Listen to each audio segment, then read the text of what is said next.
दीदी प्लीज इस पूजा को मत रोके, वरना दी की आत्मा को बहुत तकलीफ होगी।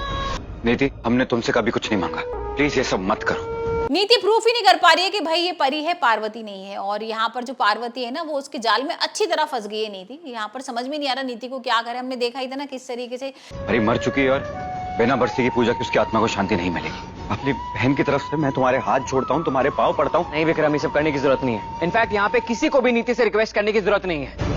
यहाँ पर वो कसम वगैरह भी दिला देती है। अब नीति को लग रहा था कि कुछ नहीं हो पाएगा, तो यहाँ भगवान की कसम दिलाती है परी को और बोलती है कि तू भगवान की कसम खा कि तू परी नहीं है।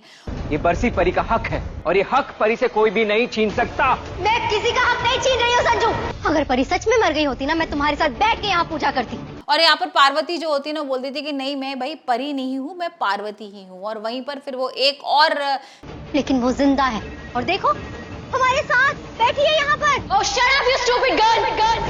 हर चीज की ना हद होती है और तुमने हर हद पार कर दी है। चाल चलती है, कहती है अच्छा यहाँ पर अपनी माँ की और कसम खा ले कि तू अंबिका की ही बेटी है, तू अपनी माँ की बेटी नहीं। Why the hell do you think कि तुम यहाँ खड़ी रह के चीखती रहोगी और चिल्लाती रहोगी और मैं तुम्हारी बकवास सुनती रहूंगी? No way!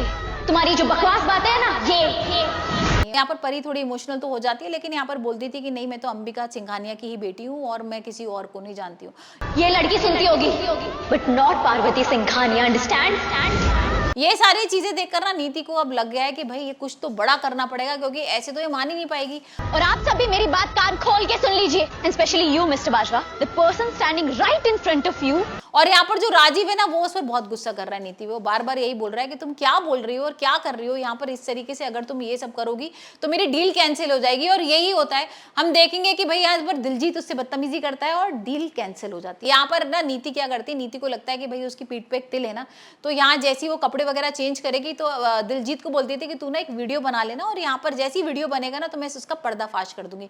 लेकिन यहाँ पर तो कुछ उल्टा ही हो जाता है। जैसी दिलजीत उसके ऊपर हाथ लगाता है वैसी परी पकड़ लेती है और उसको खींच के नीचे ले आती है, उसके थप्पड़ वगैरह मारती है। यहाँ पर राजीव भी बहुत गुस्सा करता है दिलजीत के ऊपर और उसको बोलते हैं घर से बाहर निकलने के लिए। लेकिन यहाँ पर नीति का जो प्लान होता है ना, वो फ्लॉप हो जाता है। अब नीति को लगता है कि ये तो मैंने कुछ गलत कर दिया और मुझे ऐसा लग रहा था कि यही सारी चीजें करके मैं भाई इसका पर्दाफाश कर दूंगी, लेकिन यहाँ तो ऐसा कुछ होता ही नहीं है। तो ये सारी चीजें देख के ना परी जो होती है वो डील कैंसिल कर देती है। और हम आने वाले एपिसोड में देखेंगे किस तरीके से यहाँ पर राजीव, गुरविंदर और सारे लोग मिलकर ना उसके हाथ जोड़ रहे हैं।